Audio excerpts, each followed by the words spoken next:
पवित्र गह्मा पूर्णिमा अवसर में राष्ट्रीय बजरंग दल जाजपुर प्रखंड पक्षर गो पूजन कार्यक्रम एवं रक्षा बंधन उत्सव जाजपुर ब्लॉक बारवाटी ग्राम में अनुष्ठित हो जिला मार्गदर्शक अरविंद दास को नेतृत्व में अनुष्ठित कार्यक्रम में गाँव में विभिन्न घर को घर बुली गो माता को पूजा कर रक्षा बंधन उत्सव अनुष्ठित ग्रामर बहु महिला माने सामिल होई भारत माता को पूजा करने पर परस्पर को राखी पिंधाई एवं विभिन्न दलित बस्ती को जाई राखी बांधिबा सहित आज दिन तात्पर्य संपर्क में सचेतन करते कार्यक्रम में पणसा सरपंच कुलमणि परिड़ा चिन्मय परिड़ा बादल नायक प्रियव्रत पंडा देवव्रत मिश्र श्रीकांत जेना समेत बहु बजरंग कर्मी माने जोगदे आज दिन में गो पूजन कर आम संस्कृति परंपरा को बंचाई रखा आह्वान देते। जाजपुर सोमनाथ साहू को रिपोर्ट सूर्यस्त न्यूज। श्री अरविंद दास राष्ट्रीय पवित्र गह्मा पूर्णमी अच्छी पवित्र गह्मा पूर्णमी उत्सव आम प्रत्येक वर्ष गोपूजन कार्यक्रम और रक्षाबंधन उत्सव करूँ। रक्षाबंधन उत्सव प्रत्येक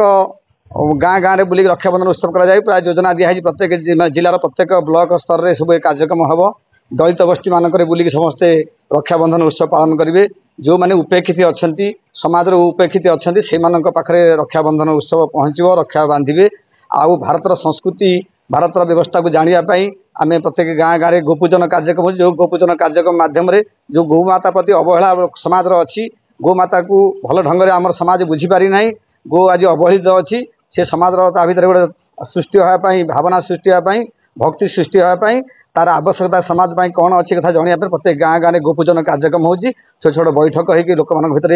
ज्ञान दिया हो कौन आम गोपूजन कार्यक्रम कर। देवव्रत मिश्र जाजपुर प्रखंड